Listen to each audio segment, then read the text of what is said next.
परम पूज्य केसरी ध्वज, प्रिय संघ बंधु, आज से 5000 वर्ष पहले इस सारे संसार पर क्षत्रियों का शासन था।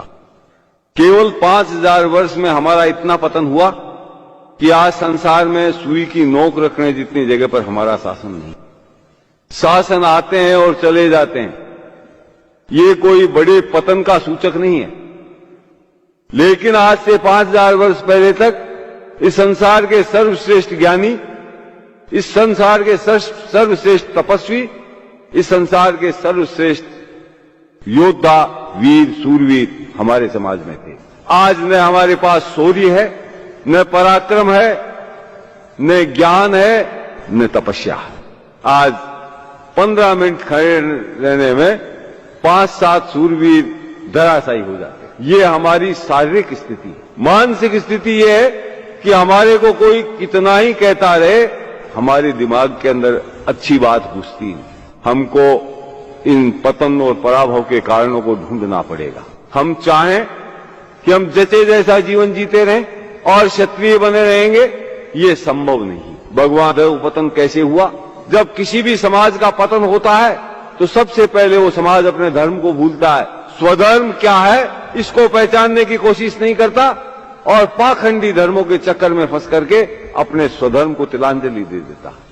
तब उसके पास उत्थान का जो पहला साधन स्वधर्म है वो उसके हाथ से चला जाता है और धर्म के नाम पर पाखंड में वो ठगा जाता है, जिससे उसका न कोई सांसारिक क्षेत्र में उसको लाभ मिलता है, न आध्यात्मिक क्षेत्र में उसको कोई लाभ मिलता है। वो अपने स्वधर्म से दूर भटक जाता है। उसके बाद वो समाज अपने इतिहास को भूलता है। आज विभिन्न क्षेत्रों में ऐसा कोई क्षेत्र नहीं जिसके अंदर हमारा महापुरुष पैदा नहीं हुआ हो और जिसने संसार भर में अपनी ख्याति नहीं पैदा की।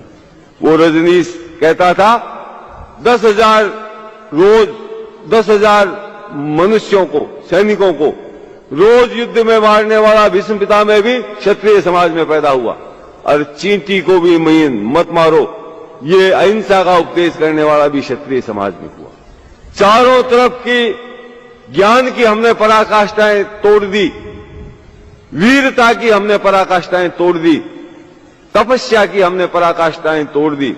संसार में आज तक विश्वामित्र से लंबी तपस्या करने वाला संसार में कोई तपस्वी हुआ नहीं, जो संसार में आज तक कोई नहीं कर सका, जो राम के काल में नहीं हुआ, जो महाभारत के काल के अंदर नहीं हुआ, वो राजपूत काल में राजपूतों ने करके दिखाया।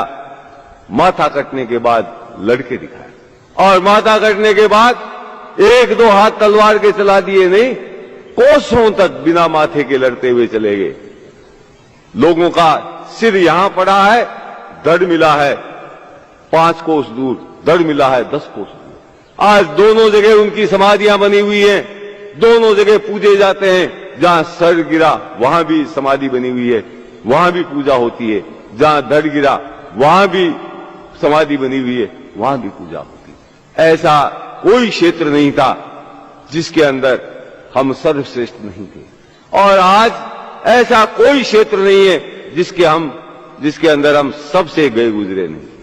चाहे वो ज्ञान का क्षेत्र हो, चाहे वो वीरता का क्षेत्र हो, चाहे वो तपस्या का क्षेत्र हो, चाहे शारीरिक बल का क्षेत्र हो, चाहे बौद्धिक बल का क्षेत्र हो, चाहे मनोबल का क्षेत्र हो, चाहे आध्यात्मिक बल का क्षेत्र हो, हर क्षेत्र के अंदर हम पिछड़ते जा रहे हैं। उसका कारण अपने धर्म का और इतिहास का ज्ञान नहीं होना है। इतिहास मरे हुए समाज को पुनर्जीवित करने की क्षमता रखता है।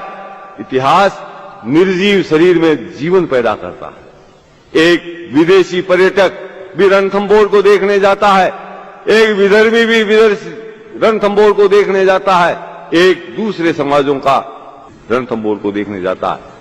वहां क्या देखता है? कितने ऊंचे पहाड़ पर यह बना है, इसकी दीवारें कितने सुरक्षित हैं, इसमें महल कैसे बने हुए हैं, ये देख के लोग जाएगा। और हम भी आज उन पर्यटकों की तरह रणथंभौर, चित्तौड़ आदि किलों को देख। उसका कारण क्या है? इतिहास के ज्ञान का अभाव। हमारे अंदर वो चिंगारी नहीं फूंक सकते जो चिंगारी रणथंभौर के अंदर विद्यमान। यदि हमको इतिहास का ज्ञान होता तो कोई भी राजपूत रणथंभौर किले की सीढ़ियों पर चढ़ता तब उसका कलेजा धक धक करने लग जाता, कहीं ऐसा नहीं हो अंदर जोहर हो रहा हो, मैं अंदर प्रवेश करूं, कहीं जोहर की जलती ज्वालाएं मेरे को नजर नहीं आए, कहीं ऐसा नहीं हो जीत कर भी दुश्मन के झंडों को आगे करके लौट रहा हमीर जोहर के निराशाजनक प्रदर्शन को देख करके अपने जीवन से निराश हो गया हो, वो कहीं अपना मस्तक काट करके शिव जी के ऊपर नहीं चढ़ा रहा। इस इतिहास का ज्ञान नहीं है तो हमारे लिए रणथंभौर एक पत्थरों की दीवारों से अधिक कुछ नहीं, एक पत्थरों का संग्रह मात्र है। आज हम अपने स्वधर्म को भूल रहे हैं, पराये धर्म को अपना धर्म समझ रहे हैं। कृष्ण भगवान ने गीता में कहा है, श्रेया नाम स्वधर्मो विगुण पर धर्मो भयाव, तेरे स्वधर्म का पालन करने में ही तेरा कल्याण है। दूसरा धर्म भय को देने वाला, दूसरा धर्म तेरे को कायर बना देगा, तेरे को पलायनवादी बना देगा। फिर कृष्ण भगवान कहते हैं, दूसरे के धर्म का तू ठीक प्रकार से पालन कर ले तो भी तेरा कल्याण संभव नहीं, लेकिन अगर तेरे स्वधर्म का तू टूटा फूटा भी का पालन कर लेगा तो तेरा कल्याण होगा। आज उस स्वधर्म को जानने और सीखने की चेष्टा हमारे समाज में नहीं, हम अपने स्वधर्म को अपनाने की चेष्टा नहीं करेंगे, हमारे अंदर जीवनी शक्ति नहीं आ सकती। जब तक अपने इतिहास का ज्ञान नहीं करेंगे हमारे अंदर प्राण शक्ति का विकास नहीं हो सकता। और पराभव का अंतिम सोपान है सांस्कृतिक पराभव, अपनी संस्कृति को भूल जाना। आज भी हर दिन हमारा बोल चाल, रीति रिवाज, खान पान, रहन सहन सब दूषित होता जा रहा है। इस पूंजीवादी सभ्यता और पूंजीवादी संस्कृति यानी विदेशी सभ्यता और विदेशी संस्कृति यानी ईसाइयत की सभ्यता और ईसाइयों की संस्कृति का प्रचार आज इस देश के अंदर चैत्र शुक्ला प्रतिपदा को कोई नया वर्ष नहीं मनाता। 1 जनवरी को ये धर्म के ठेकेदार बने हुए शुभकामनाएं देते हैं, नए साल की शराब पी के नाचते हैं। शहरों में जाकर के देखो, ये सारे पी करके होटलों में नाचते हैं। और अपने स्वधर्म को सीखना पड़ेगा। सिखाएगा कौन? उपनिषदों में लिखा है, क्षत्रियों ने अपना ज्ञान कभी किसी को नहीं बताया, इसीलिए उन्होंने करोड़ों वर्ष तक इस सृष्टि पर शासन किया। हमारे धर्म का कोई ग्रंथ नहीं है जिससे हम ये सीख ले कि ऐसा शास्त्र धर्म है। हमको जो हमारे श्रेष्ठतम ग्रंथ हैं, उपनिषद, वाल्मीकि रामायण, महाभारत, गीता आदि के अंदर सर खपा करके ये ढूंढना पड़ेगा कि हमारे पूर्वज किस रास्ते पर चल करके इतने महान बने थे। उस रास्ते को हम स्वयं ढूंढें, उस रास्ते पर अग्रसर हों, तब हमारा उत्थान संभव है। लेकिन आज राजपूतों के गांवों की, राजपूतों के परिवारों की और राजपूत नवयुवकों की सबकी मानसिकता यह है, पेट कैसे भरा जाए। पेट भरना कोई समस्या नहीं, कुत्ता भी अपना पेट भरता है। किसी को भूखे मरते सुना क्या आपने? कुत्ता फला जगह भूखा मरता मर गया। पेट की आग में इतनी क्षमता है कि वो आदमी को दौड़ा करके अपना पेट अपने आप भर लेता। मनुष्य में और पशु में अगर कोई अंतर है, पशु भी पेट भरता है, बच्चे बच्ची पैदा करता है, और मनुष्य भी ये काम करता है। जब तक यहां तक मनुष्य सीमित है, पशु में और उसमें कोई अंतर नहीं। मनुष्य की विशेषता उसके स्वधर्म का ज्ञान है। वो अपने स्वधर्म का ज्ञान अर्जित करके उसके रास्ते पर चलता है, सह उद्देश्य जीवन जीता है, अपने स्वधर्म का पालन करने के लिए जिंदा रहता है, तब वो मनुष्य है, तभी वो क्षत्रिय है। और आज एक भी राजपूत इस मार्ग पर चलने के लिए तैयार है। उनको ऐश चाहिए, उनको आराम चाहिए, उनको दूसरों की देखा देखी अपनी संस्कृति को तूली लगाना मंजूर है, लेकिन अपने धर्म, इतिहास और संस्कृति को रक्षा के लिए प्रयत्न करना मंजूर है। आज हम धर्म खो चुके हैं, इतिहास को हमने गंवा दिया है। झूठे इतिहास को हम पढ़ करके हमारा इतिहास मान रहे हैं, अपने मुंह से अपने महापुरुषों को कलंकित कर रहे हैं। और अब आजादी के बाद हमने अपना जनाजा निकालने की तैयारी कर ली। आजादी के बाद हमारा जितना सांस्कृतिक पतन हुआ है, उतना पिछले 5000 वर्ष में नहीं, जितना पतन हमने पिछले 50 वर्ष में कर लिया। इस पतन के बाद हम राजपूत नहीं रहेंगे, हम क्षत्रिय नहीं रहेंगे, इस बात को आपको स्वीकार करना चाहिए। और नहीं स्वीकार करेंगे तो भी आप राजपूत नहीं रहेंगे। स्वीकार करेंगे तो प्रयत्न करेंगे क्षत्रिय बने रहने के लिए, राजपूत बने रहने के लिए, और तब हो सकता है हमारा ये डूबता हुआ समाज डूबने से बच जाए। इसलिए आज हम यहां परम पूज्य केसरीध्वज प्रिय संघ बंधु, आज से 5000 वर्ष पहले इस सारे संसार पर क्षत्रियों का शासन था। केवल 5000 वर्ष में हमारा इतना पतन हुआ कि आज संसार में सुई की नोक रखने जितनी जगह पर हमारा शासन नहीं। शासन आते हैं और चले जाते हैं, ये कोई बड़े पतन का सूचक नहीं है। लेकिन आज से 5000 वर्ष पहले तक इस संसार के सर्वश्रेष्ठ ज्ञानी, इस संसार के सर्वश्रेष्ठ तपस्वी, इस संसार के सर्वश्रेष्ठ योद्धा, वीर, सूरवीर हमारे समाज में थे। आज न हमारे पास शौर्य है, न पराक्रम है, न ज्ञान है, न तपस्या है। आज 15 मिनट खड़े रहने में 5-7 सूरवीर धराशायी हो जाते हैं। ये हमारी शारीरिक स्थिति है। मानसिक स्थिति ये है कि हमारे को कोई कितना ही कहता रहे, हमारे दिमाग के अंदर अच्छी बात घुसती है। हमको इन पतन और पराभव के कारणों को ढूंढना पड़ेगा। हम चाहें कि हम जैसे जैसा जीवन जीते रहें और क्षत्रिय बने रहेंगे, ये संभव नहीं। भगवान देव पतन कैसे हुआ? जब किसी भी समाज का पतन होता है तो सबसे पहले वो समाज अपने धर्म को भूलता है, स्वधर्म क्या है इसको पहचानने की कोशिश नहीं करता और पाखंडी धर्मों के चक्कर में फंस करके अपने स्वधर्म को तिलांजलि दे देता है। तब उसके पास उत्थान का जो पहला साधन स्वधर्म है वो उसके हाथ से चला जाता है और धर्म के नाम पर पाखंड में वो ठगा जाता है, जिससे उसका न कोई सांसारिक क्षेत्र में उसको लाभ मिलता है, न आध्यात्मिक क्षेत्र में उसको कोई लाभ मिलता है। वो अपने स्वधर्म से दूर भटक जाता है। उसके बाद वो समाज अपने इतिहास को भूलता है। आज विभिन्न क्षेत्रों में ऐसा कोई क्षेत्र नहीं जिसके अंदर हमारा महापुरुष पैदा नहीं हुआ हो और जिसने संसार भर में अपनी ख्याति नहीं पैदा की। वो रजनीश कहता था 10,000 रोज 10,000 मनुष्यों को, सैनिकों को रोज युद्ध में मारने वाला भीष्म पितामह भी क्षत्रिय समाज में पैदा हुआ। और चींटी को भी मत मारो, ये अहिंसा का उपदेश करने वाला भी क्षत्रिय समाज में हुआ। चारों तरफ की ज्ञान की हमने पराकाष्ठाएं तोड़ दी, वीरता की हमने पराकाष्ठाएं तोड़ दी, तपस्या की हमने पराकाष्ठाएं तोड़ दी। संसार में आज तक विश्वामित्र से लंबी तपस्या करने वाला संसार में कोई तपस्वी हुआ नहीं, जो संसार में आज तक कोई नहीं कर सका, जो राम के काल में नहीं हुआ, जो महाभारत के काल के अंदर नहीं हुआ, वो राजपूत काल में राजपूतों ने करके दिखाया। माथा कटने के बाद लड़के दिखाया और माथा कटने के बाद 1-2 हाथ तलवार के चला दिए नहीं, कोसों तक बिना माथे के लड़ते हुए चले गए। लोगों का सिर यहां पड़ा है, धड़ मिला है 5 कोस दूर, धड़ मिला है 10 कोस दूर। आज दोनों जगह उनकी समाधियां बनी हुई हैं, दोनों जगह पूजे जाते हैं। जहां सर गिरा वहां भी समाधि बनी हुई है, वहां भी पूजा होती है।